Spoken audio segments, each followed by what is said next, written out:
It was a quiet winter's evening in Columbus, Ohio on January 7, 1994. That was until a commuter plane crashed on its approach into the local airport. United Express Flight 6291 was making a very routine trip when it abruptly crashed just moments before its arrival. What could have gone wrong so quickly in the flight's final moments, and what roles did the flight crew play in contributing to this accident?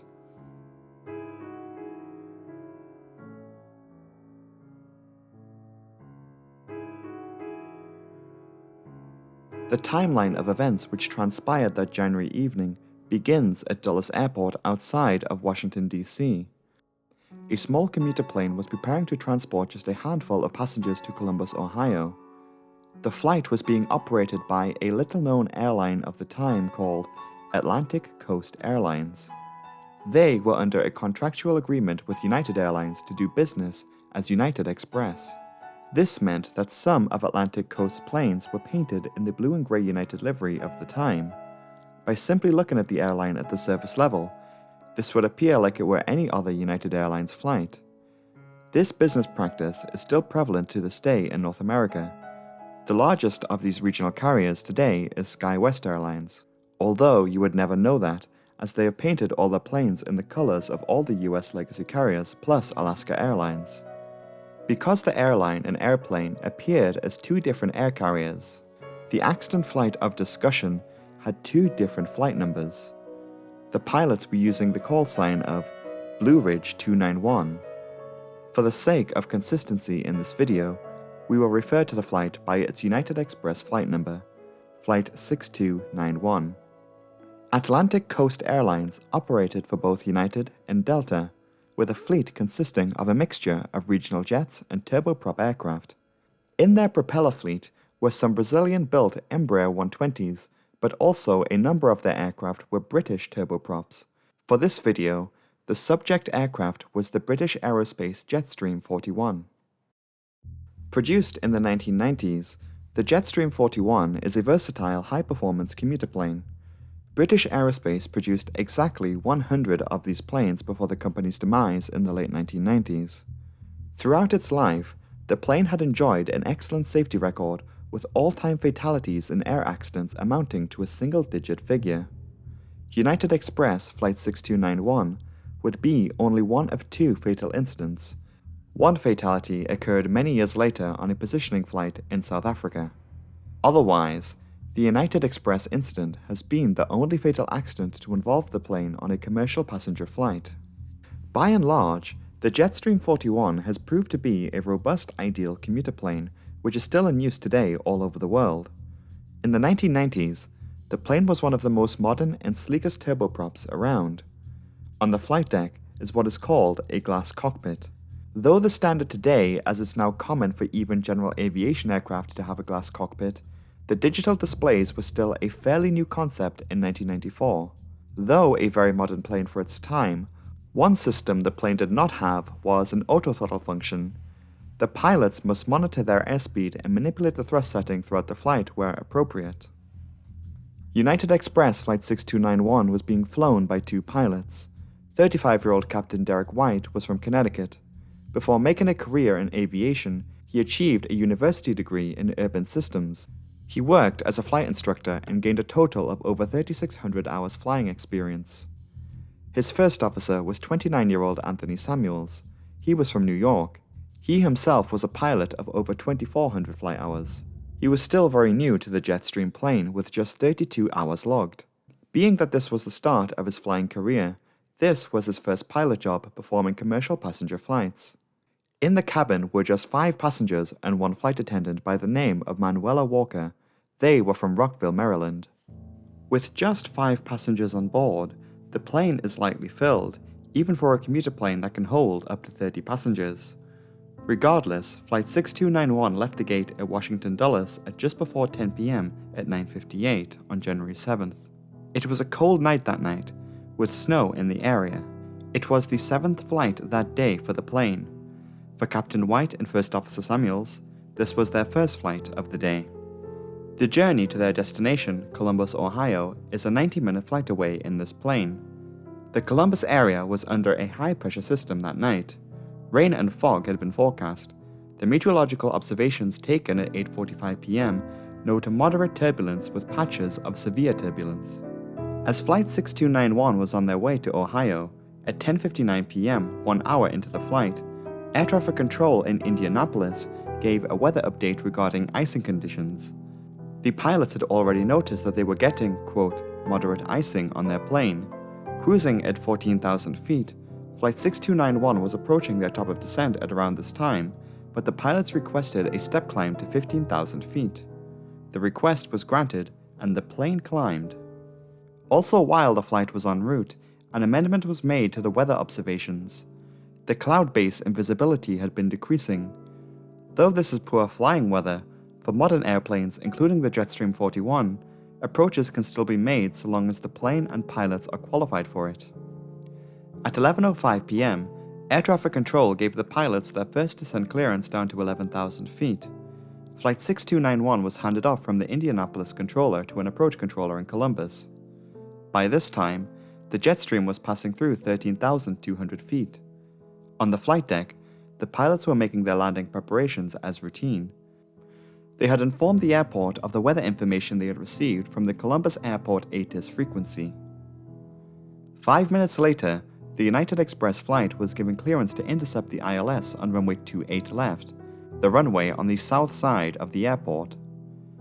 Another 5 minutes later at 11:15, there was new weather information on the ATIS. The controller informed them of the new weather, to which there were some changes. The cloud base had fallen to just 800 feet. Visibility had also fallen from the crew expecting 6 miles of visibility. The new weather would now say they had just 2.5 miles. United Express 6291 continued on with the approach. At 11:16, the plane was 16 miles from the airport and was cleared to descend down to 3,000 feet. The approach controller handed the flight off to the tower controller, who would bring the plane down to the runway, but not before asking the pilots to reduce their speed to 170 knots. In preparation for landing, the thrust was reduced. The sounds of the propellers were easily picked up on the cockpit voice recording, which gave investigators insight to how the pilots managed their plane. At this point in the timeline of events, Flight 6291 was 3 minutes from crashing. On frequency with the tower controller, the pilots began running through their checklists and configuring their plane for landing, including bringing out the plane's trailing edge flaps on the wings. Interesting of note is that there was a verbal exchange between the two pilots regarding the flight's call sign. The first officer, the one handling the radio communication, incorrectly used the wrong flight number, substituting the 2 for a 3. Regardless, the tower cleared the plane to land straight away. Lined up with the runway, the landing gear was lowered at 11:20 p.m. The speed had also begun to fall quite considerably. This was because, as is normal, when the flaps are pulled out, this creates a substantial amount of drag on the airplane. The trade-off of this is a physically bigger wing and thus more lift. Flaps are extremely useful for landing, as it allows pilots to freely manipulate the plane's attitude at lower speeds. In the case of United Express 6291, the flaps were set to a setting of 15 degrees. Along with that, as the plane was passing to under 1,000 feet of altitude, the throttles were in the idle position, as the torque was recorded of having a reading of 0 during this time at 11:20 p.m. The pilots were too busy configuring their plane to notice the rapidly decreasing airspeed, which at this point had dropped below the minimum approach speed of around 130 knots. The Jetstream plane had also started to fall below the glide slope. The autopilot in command of the aircraft's descent tries to compensate by raising the nose higher and higher to stay on the glide slope. This all came to a head at 11:20 and 46 seconds as the stick shaker stall warning activates, warning the pilots they have entered an aerodynamic stall scenario. In the seconds that followed, Captain White would ask if his first officer had done anything to the plane. This indicates that he did not know the predicament the aircraft was in. His plane was at a speed of just 104 knots with a high nose-up attitude. The stall warning would sound twice, and the captain called for the flaps to be retracted.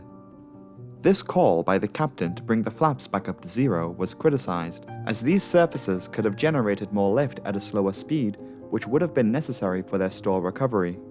With bringing the flaps back up, this move decreased the amount of lift the wings would generate, at a time it needed lift the most. They should have maintained an airspeed of around 130 knots for a regular approach. The speed continued to drop further to 101 knots. With just 400 feet of altitude above the ground, the plane stalled and crashed after oscillating in a banking motion, crashing around 2 kilometers short of the runway. The plane crashed into a storage warehouse at exactly 11:21 p.m. to the second. Both pilots, the flight attendant, along with 2 passengers were killed. Incredibly, a family of 3 from Taiwan who were traveling on the flight survived, injured but alive. The other 2 passengers died of smoke and soot inhalation, as a fire soon consumed the fuselage. 2 of the surviving passengers noted difficulties in releasing their seatbelts. This would prompt a recommendation from the National Transportation Safety Board to replace all seatbelts of that particular model number from that manufacturer. The investigation led by the National Transportation Safety Board concluded that pilot error was the main cause of the crash, highlighting that poor management of the plane included an improper response to a stall alert and the inappropriate use of the plane's flaps. Captain White failed to monitor his airspeed and failed to apply power where needed. This was backed up further following tests during the investigation with the help of the aircraft manufacturer. Test pilots had no difficulty in performing a stall recovery in the Jetstream 41 when replicating the accident scenario. The accident report says that it is difficult to explain how a pilot could not respond to a stick shaker warning appropriately. It was found that the pilots did not slow the plane quick enough when they needed to reduce airspeed for their approach. This cost them substantial time, which could have been used to perform the approach checks. Other contributing factors which were mentioned in the NTSB report included the pilot's lack of experience of the glass cockpit and aircraft automation, suggesting the way in which airspeed and other parameters are presented confused the pilots. The operator, Atlantic Coast Airlines and United, were also criticized for their part. It was revealed that the operator failed to provide criteria to pilots regarding a stabilized approach. Atlantic Coast Airlines continued to operate for a further 10 years after the accident. In 2004, the airline rebranded into Independence Air in an attempt to capture some of the low-cost airline market. They ceased operations in 2006. Hello everyone, and good evening. Thank you for watching, and if you found this video to be interesting, be sure to subscribe as there is always a new video every Saturday. I say that as this video has gone out on a Tuesday, as this month I've dedicated to being a big month of content. So this is the second of hopefully 7 videos this month.